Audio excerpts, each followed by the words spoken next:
смятам, че всички са на много добро ниво. Така че смятам, че какъвто и да беше жребия, все ще да е трудно, както е и сега. Между двете групи, които се получиха, мисля, че попаднах в по-добрата, поне за мен. Това коментирахме и с Хантукова, че за всеки състезател различно е значението на по-добра група, но смятам, че за мен тази беше по-добрата. За последните мачове с коя си играл за последно и как се представила тези? Спомням си последния мач срещу Петрова, който беше лятото, беше на червено, на клейкорт. Там победих. Иначе друг път не съм играла с нея. С Кириленко сме играли, когато бяхме джуниорс. Това не се брои.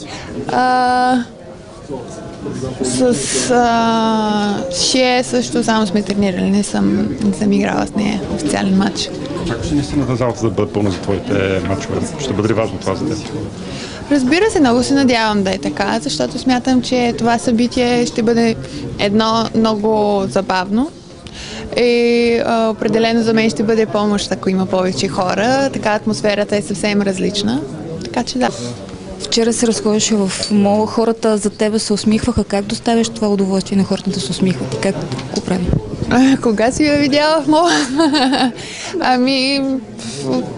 Аз също съм много позитивен човек, аз също обичам да се усмихвам и може би заради това. Аз мятам, че усмивката е заразна като цяло. С усмивка докъде можеш да стигнеш на турнира на шампионките? Няма да разчитам само на усмивката. Други качества се броят на турнира, така че ще заложа на тях. Продадени са билетите за събота и неделя. Разчиташ ли на подкрепата на публиката в този? Да, разбира се. Пак казвам, залата ще придобие съвсем друг облик, съвсем друга атмосфера, когато се напълни. Аз лично много обичам да играя на големи кортове с много публика, така че това ще бъде плюс за мен. Надя Петрова и Мария Кириленко до вчера играха. Това притеснява ли те по някакъв начин, че са в турнирна форма? Не ме притеснява, тъй като аз също идвам от турнир, макар че там играх добре, беше преди седмица. Тук вече последните седмици всички състезателки сме от турнир на турнир, но да, те вчера играха, днеска идват, така че може би е плюс за тях. Да, те ще кажат. Какво е чувството така след този жребий? Доволна ли си или можеш да бъде по-добър? Доволна, разбира се. В смисъл, аз пак казвам, че всички момичета, които са тук, са много добри, така че какъвто и да е жребия.